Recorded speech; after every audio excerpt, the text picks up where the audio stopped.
welcome to OptiSphere, a podcast channel by Opti Consult Me. Your space to connect with leaders and change makers in the field of optometry and vision science. I'm your host Neha Chaurasia, and today's episode is nothing short of inspiring. We are joined by women whose career has not only shaped clinical excellence but also transformed optometry education and research across continents. She is a co-founder of Keratoconus Foundation of South Africa, a professor at the prestigious University of KwaZulu-Natal, South Africa, a seasoned expert in keratoconus, binocular vision, and contact lenses, and a mentor to emerging researchers. Please join me in welcoming the brilliant and compassionate Professor Vanessa Moodley. Professor Moodley, it is an absolute honor to have you with us today. Thank you, Neha, and it is indeed an honor to be interviewed by you. I am so proud of you. Thank you so much, ma'am. So let's start from the beginning.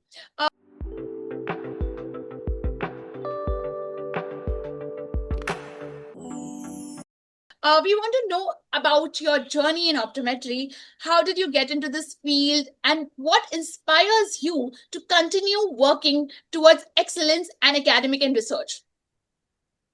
Thank you. Okay, my journey starts a long time ago because, as you can see, I have to hide a lot of gray hair now. So, but when I started, optometry was never really something that as a youngster I thought I'm going to do.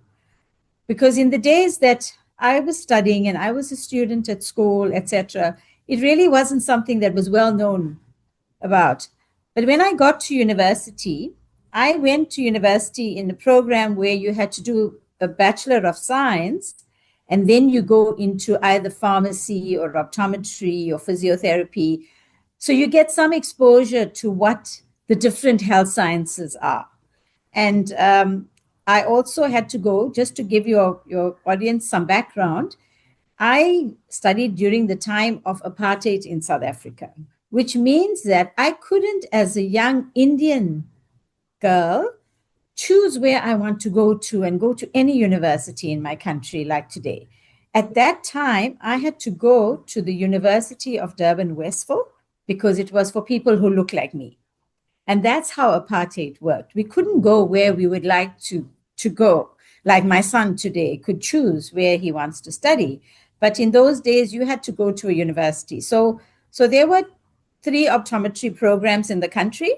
There was our one, which had mostly Indian students. And then there was one which had the ethnic indigenous African students. And then we had a university that had all Europeans, white people. Okay. So I went into optometry as a student, and once I graduated, but I was also a student activist.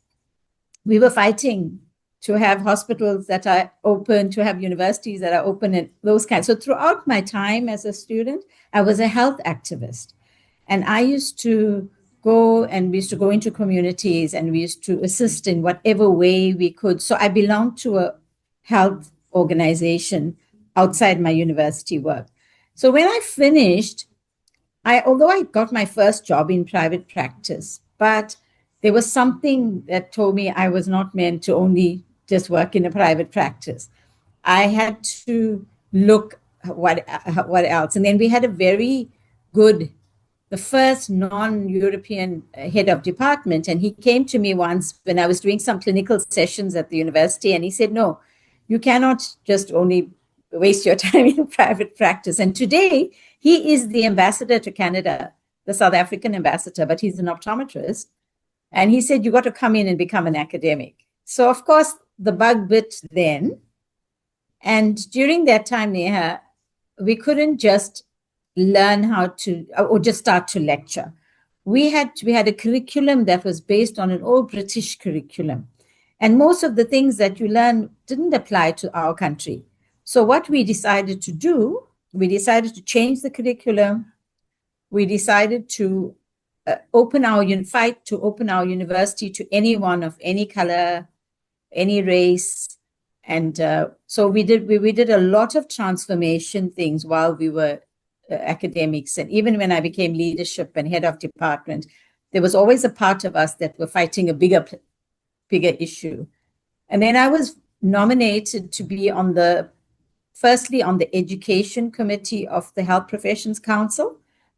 And I served there, and the whole council was white. And I was the first female, and person of color. And then I became the chairperson. I became the chairperson of the professional board for optometry, the first person of color again. And then I served 5 years. And I was then nominated I was asked to serve another 5 years. So I spent 10 years in the regulatory body in South Africa. And we then used that time as well to set standards that now optometry schools must all be judged on the same standard. And we set auditing criteria. We introduced CPD for the first time. There was CPD introduced. We had fought for positions. Optometrists were not employed in government sector, and today there's more than 300 employed. So we fought with the Minister of Health to say we want optometrists not only to be in shopping malls, but also to be in hospitals where poor people go for care. So I wear lots of hats. Okay. So I wear a hat as a lecturer. I wear a hat as I served on the regulatory authority. I now serve on the World Council because I served on the legislation and committee of the World Council, and now I'm on education. And then, of course, keratoconus patients coming into the clinic and not being able to afford lenses troubled me. So I formed the Keratoconus Foundation of South Africa, and there we do transplants and give patients lenses and everything for free. We raise money, and patients don't pay because they are so poor, they can't afford it. So that's our job. That's my non-paying job. And I think when I retire, that's what I would love to do mostly. And then in academia, I started off as a junior, and anything they asked me to do and lecture in environmental optometry and public health and everything, because optometry never had a public health course when we started there. We introduced a public health course. We went and we learned how to teach it. We learned what was public health optometry, and we introduced it into the program because we said we cannot teach a course that doesn't have public health. So we were the first university to introduce public health, and today it's a minimum standard for optometry competencies at the Health Council. It's part of our regulations that you have to teach public health. So a lot of the things we did, Neha, wasn't about the positions that we held. It was about responding to a need in society, responding to education, to research. And then we now realize that we don't have a lot of research. When you open journal articles, it's from first world countries. So that's when we started to say, okay, now that we've got clinical things sorted out, let's start pushing to get research that's relevant to your country. So that the Minister of Health, if you go to them, they would say, and you say, can we have contact lenses in hospital? And they'd say, where's the data? So now you can produce data as well. So that's the hat that you wear. So I enjoy my life because I do so many different things. My 2 weeks are not the same. Every week is different. And so I think that's part of getting old in optometry. And you, with all that you all do, and I like the fact that young people are also diversifying, like you. Okay, so that's a bit of background as to where I started. And it was hard because I went from being junior to lecturer, from lecturer to senior lecturer, and then each time you applied. But whatever I did, I always made sure it wasn't just about promotion. It was about impact. If you don't make an impact, don't just go for the promotion without matching it with impact. Quite a journey. In today's world, when we see the fresh graduates coming out and, as an enthusiast, they want to go and, grab the best position in the market available with the highest paying job. What advices you will give there to these youngsters in today's? Okay. And I think that's such an important point you raise, Neha, because I think there is a danger that we would like to run before we walk. And the danger about that is that the richness of your profession you tend to lose. Because when you start off and you're learning a lot in the beginning from those that know more than us, and we all learn and we're lifelong learners, because there's always somebody that has more experience and knows a bit more.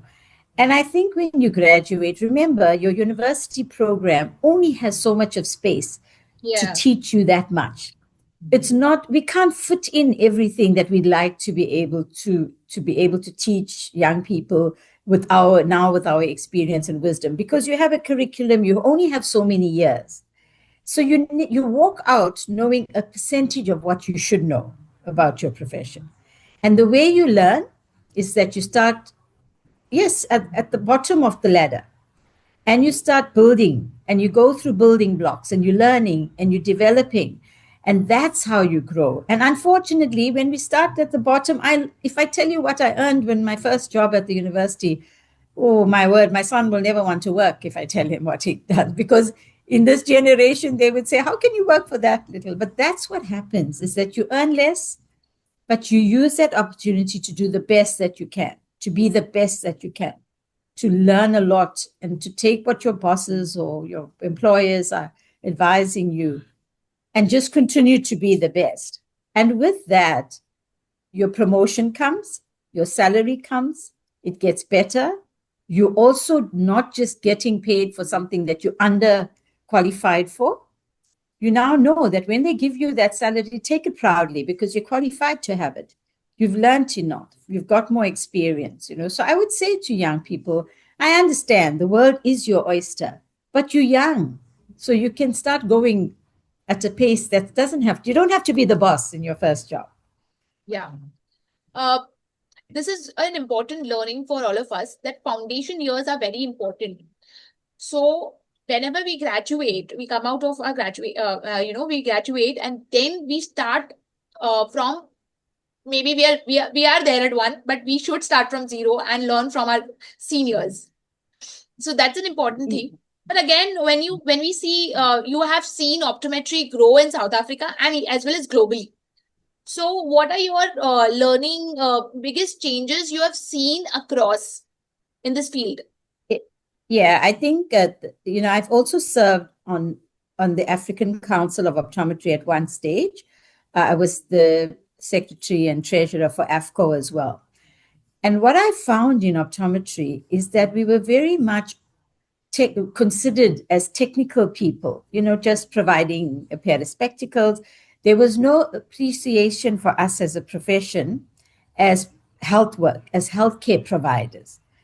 And as the years went, so what we did when we started first getting involved in the politics of optometry, how to change optometry, how to give optometry a global platform and the respect as that we are health workers. Yes, we do have two parts. We have the science of vision that we're good at. We have clinical components, but we also public health. We have understanding of diseases and health promotion and health prevention. We can contribute there. It wasn't like we shouldn't have optometrists in that. So in many countries, let's start with even Africa, there was no optometrist heard of. They'd never even heard. There were huge countries where there was never a term optometry. And then you had all these splinter people doing, little bits of optometry, etc. So the first thing that we had to work on is to say, what is an optometrist? How do we define it? How do we get it right in our country, and then from one country to the other? And now we're seeing optometry schools opening, optometrists being recognized, governments starting to understand.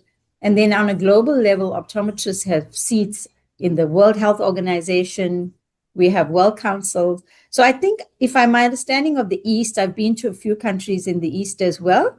And I also have seen, Neha, over the years, good development from being considered as what they say are like optician technical people only, to people that can do quality eye tests, prescribe devices, do health education, do eye health promotion. So now we're taking our place in the sphere of eye care. And, I don't know how it works necessarily across India, but there was a time where an optometrist could only wait to get a prescription from somebody, maybe an ophthalmologist. But today, optometrists, we have an end-to-end care in eye care, from primary level to secondary, and in tertiary hospitals, you're finding optometrists being there to do special interest things, maybe working only in contact lenses or binocular vision and things like that. So please just understand that optometrists across the world is expanding, and your generation is going to take it even further, with regards to. So no longer we are people who just can make up a pair of spectacles. I think it is a good message for the audiences that optometry has evolved through the years, and with the help of advocacy and political involvements, we can make it, spread the awareness across and legalize it. Am I right? Absolutely. Yes. Neha, because remember, I don't know, there was a time when in South Africa, an optometrist could see a child that was under 8. It was a law. Okay.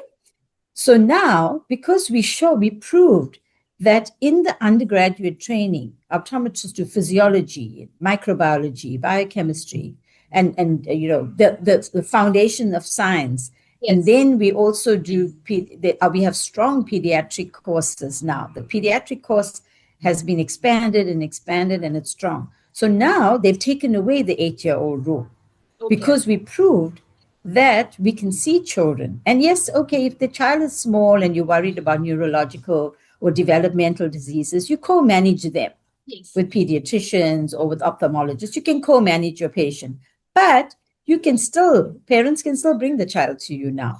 And again, you need to work for that. You need to show that your education before legislation, okay? That you are well educated so that you can go and say, we can do low vision and pediatrics and binocular vision and all these things. We can prescribe, we can do therapy, we can prescribe devices. And that's because we can prove to you that our education standards are high. I agree with you totally on this part, that education before legislation, and we need to prove ourselves to all the optometrists out there, need to understand this, that we have to work really hard and get and if we want that recognition, we need to really work towards it. Coming to pediatrics again, if I talk about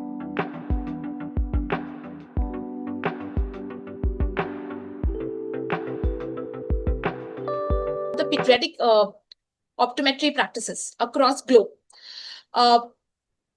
likewise, you said that 8-year-old and above, we were not seeing. And now we see as young child as two months old, like we do retinoscopes for them.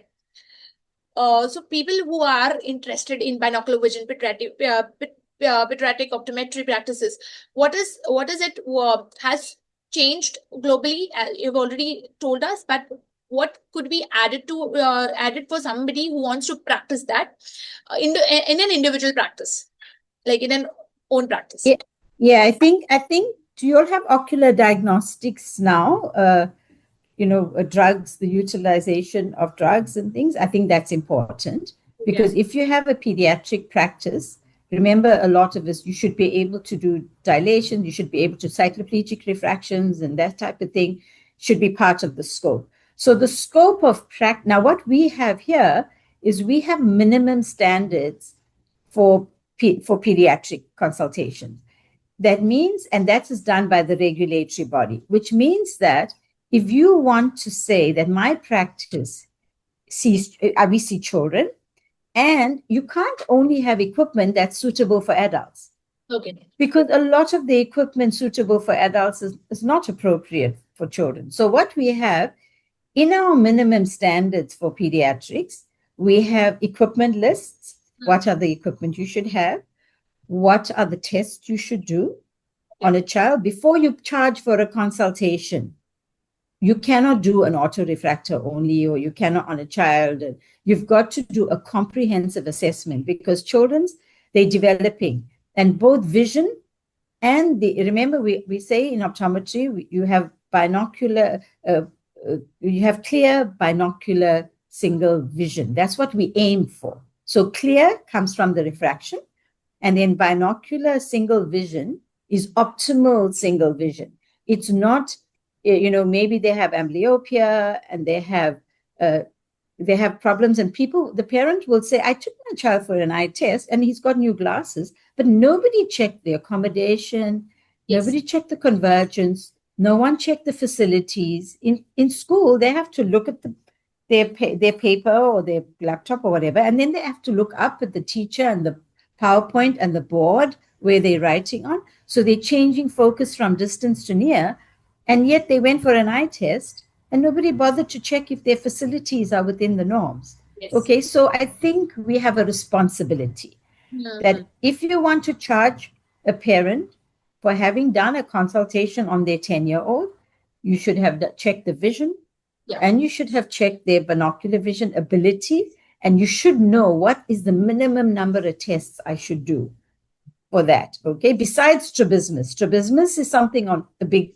section on its own. But at the least, if you're doing a general eye exam, make sure that you do a full binocular vision assessment, because these kids also have latent conditions. And linked to the latent hyperopia, they may have ESO deviations. So you should be able to assess that as part of your basic eye test. BV usually doesn't get the kind of attention it should get in our regular practice. I think including small test for everybody, all children below the age of 14, a BV assessment should be a must. This is required.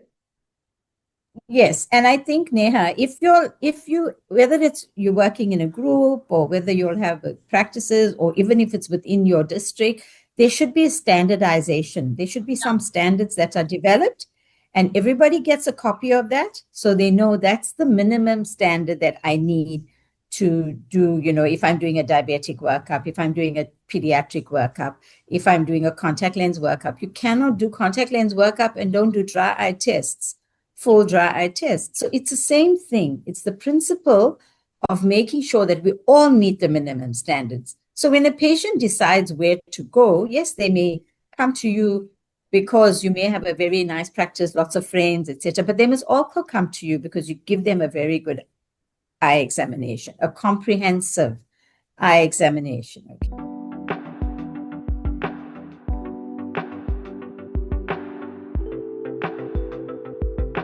What are the international standards? Because particularly in our country, in India, we do not have a standard protocols for Indian standard protocols currently. We may have, but we should follow the international standards. So what are the international standards you can recommend to us, so which we need to follow for binocular vision testing and for a comprehensive eye examination? Any international books to be referred? Okay, so firstly, it is important that each country, although we benchmark against other countries. So I'll tell you how we did. We benchmarked against, like we took Nigeria in Africa, which was kind of have an OD program. They had at that time, they were the only ones who had the 6-year OD program. And then we took the Australian syllabus, we took the ECO, the European Council of Optometry, and we took the American programs. We benchmarked against all that. But remember, there are some instances like, say, ocular diseases. You can't just take from a country that doesn't have any of your diseases. They don't have diseases of poverty, of malnutrition, and those kind of things. So you got to also take it, but you got to adapt it to your country, right? The World Council for Optometry have just updated the competency documents. So now they've got competencies for all the different fields, right? Whether it's binocular vision, pediatrics, etc. So that's something that you can use, is you can develop your own standards and use the guideline of the World Council for Optometry competency standards. It's on the website so that it can be accessible. But what we have now, we have developed the South African outcome competency document. Every university gets it, and every optometrist can have it. So every university will teach according to the minimum standards, as well as every practitioner will practice according to the minimum standards. We even have practitioners, facing disciplinary hearings with the regulatory body if their quality of the care was compromised or if they did anything against the rules. I just was part of a hearing 2 weeks ago where a practitioner violated some standards. You know, they were doing things for driver's licensing, but they were not checking. Now, I can imagine if you do a driver's license test and you just check the vision, but you didn't check that the patient's peripheral vision was gone, and that patient has an accident, and suddenly they realize the optometrist, he went for an eye test, but the optometrist didn't do a comprehensive exam.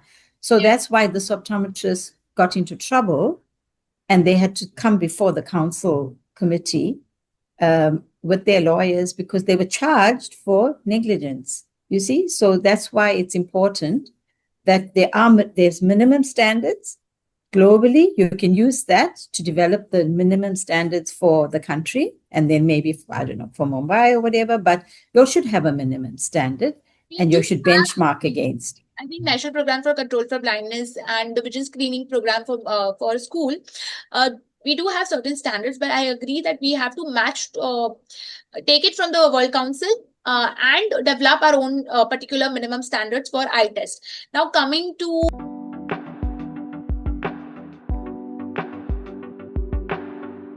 close to heart subject, which is the topic, which is keratoconus. As you are a co-founder in your country and you worked for so many years in this field, keratoconus still is a challenge for many clinicians. To detect keratoconus appropriately, diagnose at right time, and give management and do management for the same. So, what makes keratoconus so unique, and how it has evolved through the years, and how the management has changed? Okay, I think one of the things that we have to admit, and you're a researcher now in the field as well, we know that keratoconus is the prevalence is increasing significantly. Okay, so in the old days, you would have a study that was done maybe in the US or something, or done in some cold country, and it says, oh, keratoconus is a rare disease, blah, blah, blah. It's not. And we have, from all the studies that are coming out from so many countries, we can tell you that it is not a rare disease, okay? So the prevalence, there are two things. The prevalence is increasing and the age of onset is increasing. Okay. So also your textbooks, you'll find, will say that it starts in the 20s. It doesn't. It's starting at 6 years old and 8 years old. So optometrists are in the right position to pick this up. The first thing you need to do is to please make sure you do a RET. If you can do a RET, you will be able to pick it up, because even if it started, it hasn't, if your keratometry is not showing it, but the RET will be able to pick up that there's something going on that's unusual, because the back is starting to push forward. And that's how, so there's a lot of research. I've just come back from the International Keratoconus meeting, and believe me, there's a lot of research being done. The other thing is, we were told all along, I was taught that way, and I even lectured to people saying keratoconus is a non-inflammatory disease. Yeah. But no, now they're proving, and your lab in India, I think it's the Dr. Rohit Shetty's lab, Shetty, the ophthalmology. They have a wonderful lab, and they are doing a lot of work on inflammation and inflammatory cells, etc. Yeah, so I just think that practitioners need to make sure that they check for it, okay?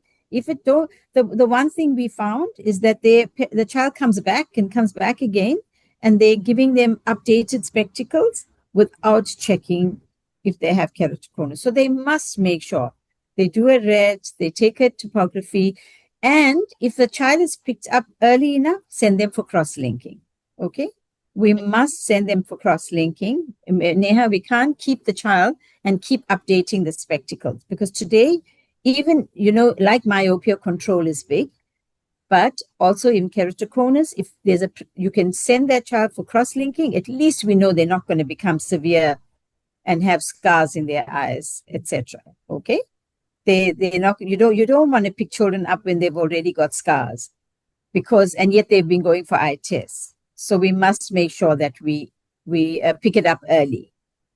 with your experience, as we have worked on keratoconus in India and Africa both, so any particular pattern coming to prevalence and ethnicity is worth noting down. Yes, yes, there's definitely genetic factors. Yes. And, from a study done in the UK as well, they found that when they did that study in the UK, then the Asian patients, whether they're from whichever part in Asia, they had the higher prevalence than the indigenous European people from Okay. the UK. So it shows that people of African and Indian ethnicity have a higher prevalence than people of European ethnicity. So there's a genetic profile. So I would imagine that even in places like India, Yeah. you may not see it because you're not looking for it. Okay, so we have to know, we've got to test for it before we say that the prevalence is low. So in that age group, I would suggest from maybe 8, 10-year-old till at least 30, you always check if the SIL is changing, Yeah. and the patient's prescription's changing often. You're doing your autorefractor and you notice, but hang on, the last time the SIL was at another axis, something's going on there, and it's worth just checking for keratoconus, because to correct them, it's so easy. You give them a rigid contact lens. It's not expensive, but the child can go back to school and then do more research. Yeah. So with corneal cross-linking, scleral lenses, and advanced imaging tools now, Yes. how do we manage keratoconus is in resource-limited settings? For example, Yeah. practitioners who are at the front lines, who are on the front lines and doing community eye care practices, what are the red flags we need to see? One is just the scissor reflex we keep talking about. What are the other things we need to notice? Places a child at high risk, right? Yeah. And we know the high risk factors are family history is very strong. Yep. And then if they have allergies such as VKC and they're constantly rubbing their eyes, eye rubbing has been found to be very significantly associated with keratoconus. You get a child that's rubbing their eyes constantly, you've got to ensure that you at least check what's the corneal profile like. Pick up your red, check what the corneal profile is. So warmer climates, eye rubbing, family history, allergies, these are high risk factors. So you add the high risk factor to the fact that the VA seems to be dropping, and often in keratoconus, another clue is the one eye it usually starts in one eye. Yeah. Although it's bilateral, but it often will start in one eye. So you'll pick it up in one eye, the other eye is still okay. That's the time we need to send them off for cross-linking, because we really want to prevent the other eye from even becoming keratoconic. So if you do school screening, I think we must have school screening programs, and the school screening programs should have a protocol to check for keratoconus in the school, and then they can just refer to your research. If you can highlight about the CRIS questionnaire, what you have, you have developed for keratoconus, if you can just share it with the audience. Yeah. Yeah, I think that there is a questionnaire that it's a keratoconus investigative risk questionnaire. Yeah. And all it does is they have to fill in a couple of questions, which is very easy. It can be done. You can have it on your iPad. You can have it forms that you just go through that, and that flags what the high risk factors are. Okay, so they would be answering you, and you then give them a score, and a particular scoring system is utilized, and those will identify the risk of the child to developing keratoconus. So that questionnaire can be readily available and you could use it. But what may be nice, remember, there's also consanguinity, and we have to understand that it's a very big issue. So if in a multi-religious type of community, it's very important to understand that if they are all across the world, you have communities where they do allow intermarriage in families. But please, if you know the history, check the child, because it is one of those factors that contribute to higher rates of prevalence for keratoconus. So that also comes out. That's a question in the risk survey. So what you can do in your practice, while they're waiting for you, if you run a busy practice, let them complete that risk factor. So when they come into the optometrist can quickly look at it, or one of the frontline staff, and then say, this patient may be at risk. So then you can go and do an investigation. That's the nice thing about, patients wait in your waiting room. You can let them just quickly tick off on the risk survey for you. But it will segregate a lot of at-risk and non-risk patients. Yes, and I think it's good because then you can kind of focus your consultation to ensure that you're going to just rule out that. Okay, and parents then are confident when you say to them, "Look, I'm picking up early signs. I will see your child again in 6 months, and we'll be able to map it. And if I'm finding changes, then we will be able to send the child to go and have crosslink." A final question on KC is, we have been talking about that now KC has the onset has grown to a younger age. So when we have heard about the term called subclinical keratoconus, which people do not have symptoms, right? And they may have symptoms of they may have signs of KC. So for our audiences and for eye care professions, what is a subclinical keratoconus? Yeah, I think the important thing to note there is that your general topographer, even if you have a topographer or a keratometer, it's not going to pick it up. Okay, because it's actually, yes, because the problem is it's occurring, well, the detectable signs are detected posteriorly first. Now, from this International Keratoconus conference recently, we always were saying that it starts in the back. But one of the professors from America was saying, no, it's not like it's starting in the back with a little bulge and it's still to come to the front. She's involved in biomechanics, and that's an area that I would suggest people wanting to research start looking at, the biomechanics of the cornea, because she's saying no, the weakness doesn't only occur in the beginning at the back.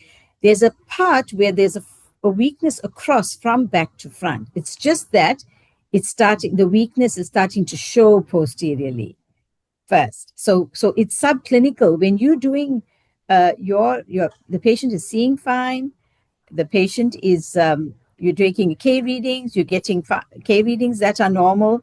You're not making out, but maybe the risk factors are showing. And if you have a pentacam or an OCT, then you're going to be able to notice some strange things at the back of the cornea. Okay, but for the normal practice who has a keratometry, they may not pick it. Just one other thing I want to tell you about keratometry, Neha, is that remember, when the cone is developing, it drops. It's not central. Okay, when you take a keratometry reading, you are measuring the central 3 millimeters. Yeah. And you may be measuring above the cone.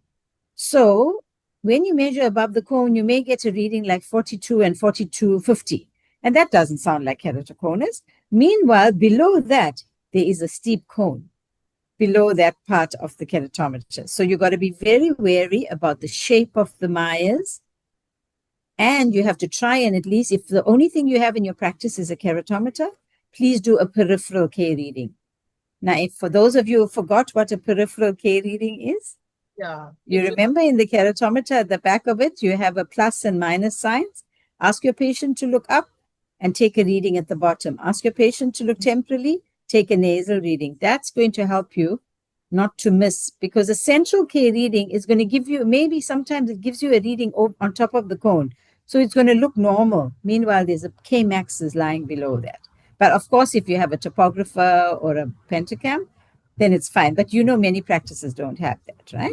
Yeah, and this is with your with the retinoscope and your case history and your allergies and your risk factors, you may be able to pick up the keratoconus even without a topographer early signs and a tomographer. Ma'am? The signs? Slit lamp? Yes, your slit lamp signs as well, because remember, if you do a good optic section, you'll be able to then, and a slit lamp in our country is now been included as a part of the basic eye examination.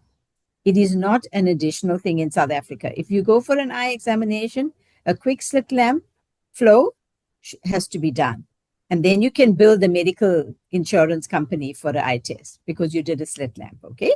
So just do an optic section and have a look across. If it's early signs, you'll be able to pick up things like striae, etc., and know what the signs of keratoconus are and do a slit lamp consultation. But I don't know, Neha, I hope everybody does it.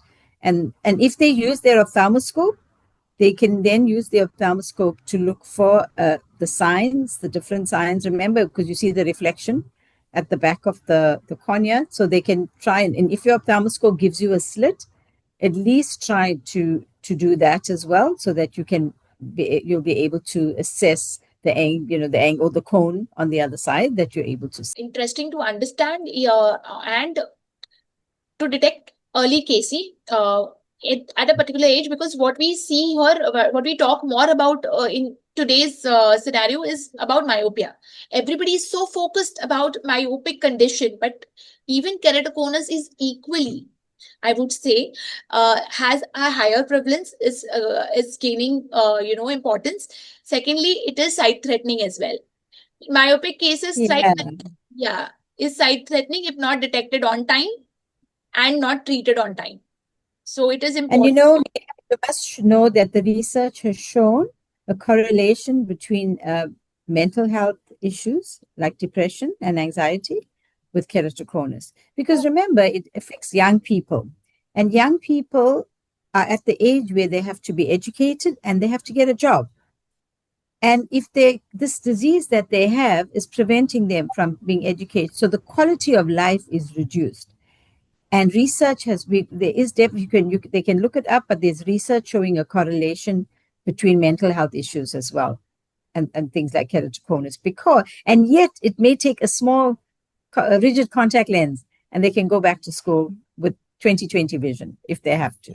Okay, so I think the ability to help them is very good. And remember, spectacles have a limited ability to assist, because once you're getting your souls are so bad and the disease is progressing, do not wait for Munson sign. You can't wait for Munson sign. Munson sign means it's already progressed too far. Identifying a cause with the signs you've already said, which is very quick. Retinoscopy most of us have, so we need to check on the scissor reflex. We need to do a peripheral keratometry, which is important. And secondly, changes of the cylindrical power every 3 to 6 months. Regular checkup is important for all the listeners. I think for all the eye care professionals, optometrists, please get please screen for keratoconus for each patient who walks into your clinic. Many of our optometrists who come to me and other PhD holders across India, particularly in our country, they talk about, I want to start my PhD journey. So you have mentor a lot of PhDs and postgraduate students. So what do you suggest? When is the right time to get into PhD? Okay, I think that I'm glad you used the right word, and that's a journey. It's not and it's not a highway. It's a slow journey. Okay, you're taking a nice long route, but I think it's a kind of thing. Some people say, well, I just want to become a good clinician. I want to go to lots of continuous professional development. I want to be a really excellent clinician. I don't necessarily want to take the scholarly route of doing a PhD. But if you do decide that, I think it's something you should not decide to do too soon when you complete it, because many times you find people will decide to do the PhD, choose a topic, and that's really not their passion. So the first thing that you need to do is decide what is your real passion. What is it that you want to, which area in optometry really creates a lot of questions in your head? You want to know answers to this. You're working with patients and you find that, in low vision, there's so many gaps. You want to be able to develop new technologies, etc. So my first thing is find something that's going to sustain you for 5 years or 3 years or whatever. Don't take something that you really don't like too much, and the PhD journey becomes very frustrating. When you find something that you enjoy, an area in optometry, whether it's pediatrics, contact lenses, low vision, binocular vision, whatever it is, find your passion. And then you decide that you want to do that. And then, of course, you would have to go and develop your research skills. I think also try to do that beforehand, maybe when you're doing your master's, because it doesn't then delay you during your PhD, that you're still learning around research skills while you're doing the PhD. So my suggestion is decide in which area you want to make a difference in life, because remember, your PhD makes you the expert in that field. People come to you for advice after that. So you've got to have an area that you know you really want to become the expert in. And then go and upgrade your research skills. Go and attend research courses, do stats courses, learn how to write protocols, and do, go through that thing where you require technical ability. Yeah. You need the technical ability, okay?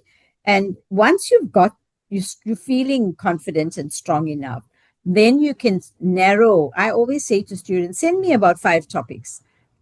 And because sometimes you look at this and you say, no, this is not really a PhD topic, it's more master's level. It's not going to create or be innovative in that way. So they send a few topics and then brainstorm whether this is feasible, who's going to need this work, is it going to make an impact, is it something that can change? You don't have to change the world, but you should change something, okay? You should introduce a tool or that somebody is going to be able to use. So find an area that you know there's a gap, and that's why you've read enough and you realize, hang on, there's not enough work on this, or in my country, we have no knowledge of this. I'd like to be able to contribute, or there's new innovations and we can do apps for it or something. But whatever it is, it must be something that you can contribute new knowledge. The difference between a master's and a PhD, a master's, you can do an investigation, a study. It doesn't necessarily have to contribute new knowledge. But a PhD, it must be new knowledge that you're creating. Your final objectives should lead to something that you are developing, that you are designing, that you are creating, that you are, so it's got to be a new formula, a new technique.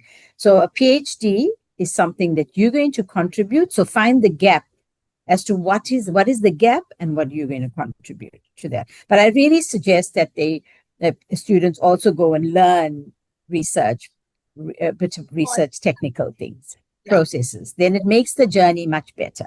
Having a little bit of research experience, I would say, before plunging into PhD completely, because PhD is not as easy as people think of. It is quite a journey. Now, if someone wants to, maybe in other country or our country, India, if some student want to pursue PhD or a research at your institute or African institutes in general, what are the protocols we need to follow, and what is the requirement steps? Yeah, I think the important thing is that there has to be an evaluation of, because remember, universities fall under higher education councils. So they make the rules for us, right? So they need to ensure that their qualification, the school they went to, the university they went to, the program they did, is equivalent to a Bachelor of Optometry in South Africa. So that you have to submit to the South African Quality Assurance Council, and they have to you submit all your certificates and your school, university that you went to, or whatever you did. They then will assess to say, are you equivalent to a South African graduate coming out of a South African university who qualifies to do on the national qualification framework? They can then, because I'll give you an example. We have had some countries where the optometrists applied to say, I want to do a master's. When they did an equivalence assessment, their undergraduate program was like a third year level dispensing program. It wasn't a proper equivalent to a South African Bachelor of Optometry. So in that case, they told them, unfortunately, your undergraduate training is not acceptable to allow you to come into a master's program. But I think many institutions in India may qualify. But those that don't, then they won't meet the entry criteria. So they first got to take all your qualifications and submit to SAQA, which is the South African Qualifications Authority. And they then, when you meet that, then only you can apply to the different universities to do a master's and a PhD study. So that's the first step. And it takes a long time because most countries have to go through that process, okay, to say that my undergraduate program is equivalent to allow me to do postgraduate work in the country. Have an equivalent degree to the university in evaluation. You have an evaluation from SAQA, SAQA, South African Qualifications Authority. Okay. So what makes a good PhD proposal? So which areas of we should work on is evolving in today's time? Yeah, I think I'm just going to try to remember from the top of my head. Remember, the very critical part for a PhD is your aim and your objectives. Your aim of the study must tell us, what do you expect to have achieved when you finish this PhD? Okay. Yeah. So it's one line, 2 line, strong statement that tells us that at the end of the study, this is what overall I would have achieved. Let's take yours. You're going to develop a model for keratoconus in Mumbai, keratoconus screening in Mumbai or whatever. We can see from the beginning what's going to be the final output of this PhD. Yeah. Then under that, you say, okay, now, so the how. So how am I going to achieve this big global thing? So you may say, okay, I'm going to need to do 4 or 5 objectives that will lead. So the aim and the objectives must make sense. Okay, they must make sense that if you do this first objective and the second objective and the third one, it's firstly going to lead you to develop what you're developing, but it will also speak to your aim. And if you start off after having read some literature, because now there's a gap and this is a need in the world, in my country, there's not enough scholarly literature, I'm going to contribute publications in this field. After you've done that, okay, then you write it down as your aim and objectives and a small motivation as to what will be the steps. Am I going to do field work? Am I going to go out into the community and screen? Am I going to work in a hospital and get my data? So you must have some idea of the how. Or am I going to have to do some interviews plus some clinical work? So at least some broad outline of the process you're going to take to reach your aim and your objectives. Okay. So the PhD student must be a very clear thinker. And my suggestion is take a page and mind map how you're going to bring this PhD together and have a very clear aim and a very clear objectives with some idea as to the methodology. Your supervisor may then help you with refining your methodology, but you must have some idea as to how you're going to get that data. Okay. Will you have to go to all the hospitals in the district and go and spend time collecting data in the hospital? What equipment you're going to need? You have to buy very expensive research equipment to do that. So those are the things you need to know.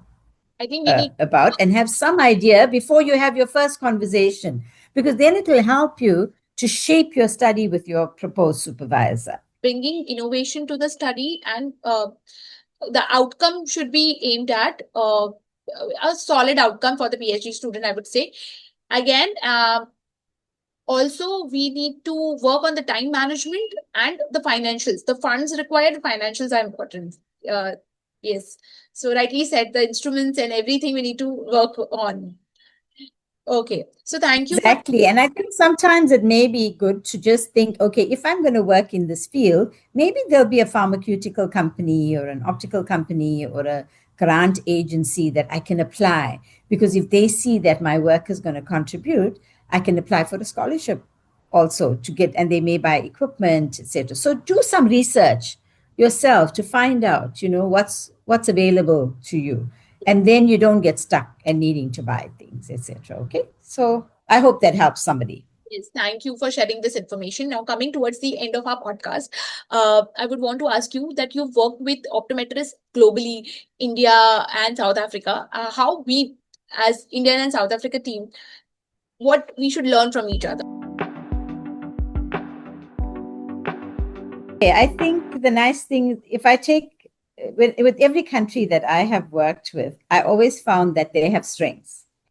So they have strengths, and we have, and I'm going to give you just one clear example. When I worked at one stage with the Karolinska Medical Institute in Sweden, before we come to India and South Africa, when I researched that beforehand, I realized that they are very, very good in vision science, exceptionally good in vision, in the science of optometry. But they were weaker in clinical optometry. And UKZN at that time, we were very strong clinically, but we were not so strong in neurophysiology of vision and vision science, etc. So what we did, we developed a partnership. And we said to them, we will do staff-student exchange 3 weeks at a time. My staff will come there. And so I wrote up a proposal, and your staff will swap over, and we come and lecture for 3 weeks. But you, when you come here, we don't want you to do clinical stuff. We want you to lecture in the science of vision. So they did all the vision science courses. And when we went there, we did all the clinical courses. And so you can see how countries have strengths that we can benefit from. We can exchange. And the same way, just working with you and Dr. Prema and coming to India and having to do work there. And the one thing that we find is, because you have such an expansive population, you have different classes or categories of patients with different access to healthcare. So your innovation in trying to do community-based work and community clinics, etc., is very good. And you have models that can actually be utilized in many parts of the world, because today, with migration, that even European countries are writing to us and saying, we didn't do public health at all. And now suddenly we have these patients who have needs outside our fancy hospitals that we have. So when we partner with institutions, South Africa, we've now worked to the state situation where we have legislated diagnostics, legislated therapeutics. So ocular therapeutics, optometrists do the therapeutics course. We partnered originally with the State University of New York. Yeah. And they lectured for a while, but now we have people that are capable in the country. So we also have therapeutics, and I don't know how, I guess India is still on that route, right? To be able to have optometrists doing diagnostic courses and therapeutic courses, etc. If you graduated a long time ago, then you have to do it as a post-grad clinical diploma or something now, right? So that's the kind of exchanges, and that's the strengths that we have. And then we have a strong regulatory framework. So we're able to help with guidelines on education standards. We've done a lot of work in that. I would take it many years. Legislation, advocacy, and working towards it for so many years and bringing that change. Now I being visited South Africa, I know how well recognized optometry is there. So that change, I think we can take it from there to India and bring the eventually bring that change in India where it is. And I think, Neha, it's good too, when you asked about research, I think we must also encourage young people that even if you feel, look, maybe I'm not interested in doing a clinical project now, but I am interested in doing something about regulations, and I can do a study, and we can, they can frame the whole study towards developing regulatory framework or clinical competencies, etc. And that will be innovative in your country. That's a PhD level kind of work that you could do, and you can develop models, and then your regulatory body in India could utilize something that comes out of that. So you could do research in education, you can do research in regulation, and you can do clinical research and vision science research. So if you're listening and you're thinking, but I don't really have an area of interest yet, but if you feel like you like to contribute to the politics of optometry in India, then do a regulatory study. And that would be, something that will be innovative, and you can find that someday you're sitting there and you're saying the work that they have, that's my work, that came from my PhD. Okay, so you don't be limited if you're worried about that you don't have a clinical niche right now. For all the PhD aspirants, we have got few topics here. So, okay. So, a interesting section where I'm going to ask you something personal.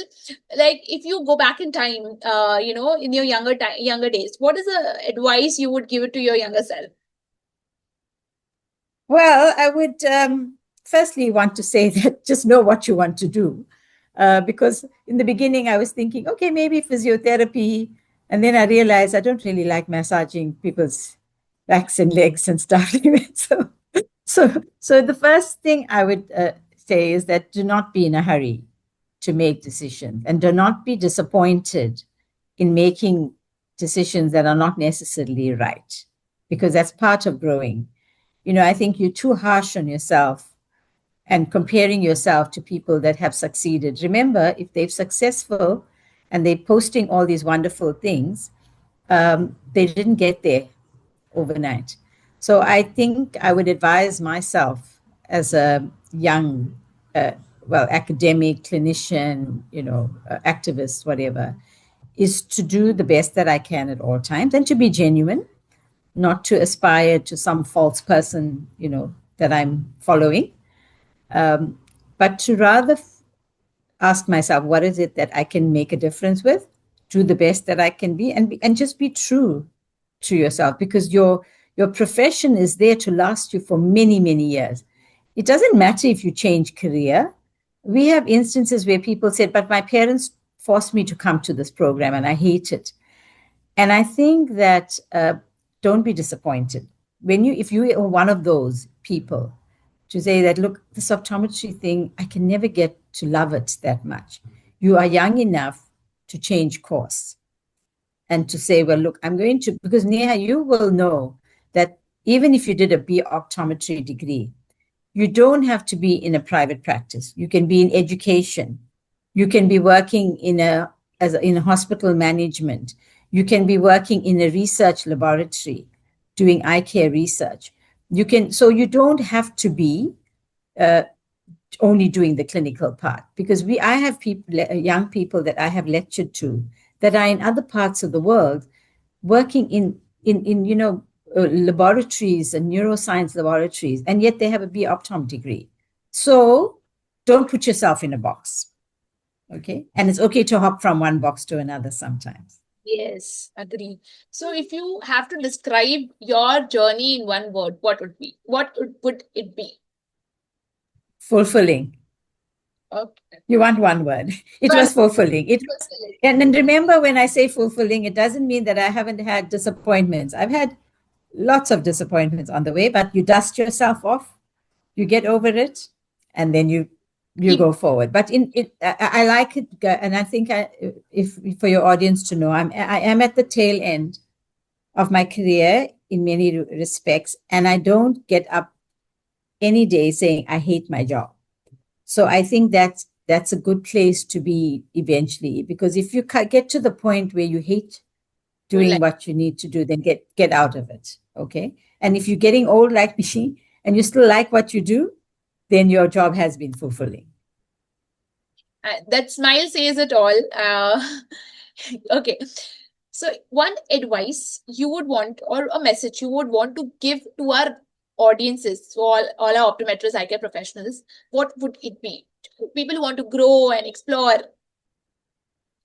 Yeah, I think that it's to make optometry grow. Do not leave optometry stagnant. Do not be happy that this is where we've reached.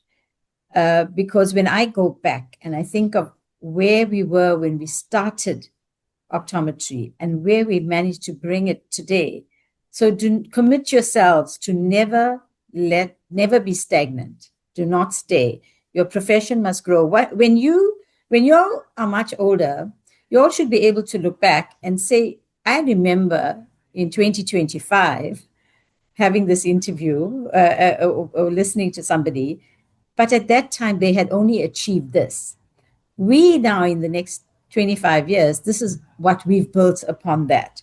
So my advice is, do not be happy where you are and stay at the same level. You're too young to be that way.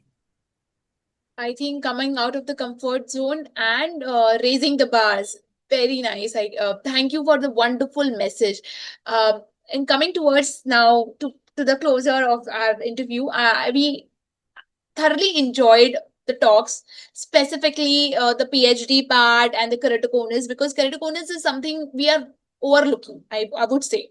We don't look for keratoconus sign until unless we are in the cornea clinic, sitting in the cornea clinic. But there's so much to the keratoconus, and screening is very important. And as an optometrist and in an optometry profession, we need to grow. That's what I will take it from the conversation. Thank you, Professor Moodley, for being with us today. We enjoyed each and every moment of today's talk. It was inspiring and very, very, very, I would say, fascinating to hear your journey. And at this particular time, this never give up attitude and the smiling and the fulfilling part, I would say that the journey continues, and we would want to hear more from you in the coming episodes. For all our audiences, thank you for listening to us. Please subscribe to our channel and do comment. Thank you so much. Ma'am, over to you. Any words for our audiences? Thank you. Thank you very much, Neha. Has been indeed a pleasure to have a nice conversation with you, and well done. I do wish you all the best in continuing this podcast. You are going to make a difference, and that's what I mean. You see, you're making a difference already.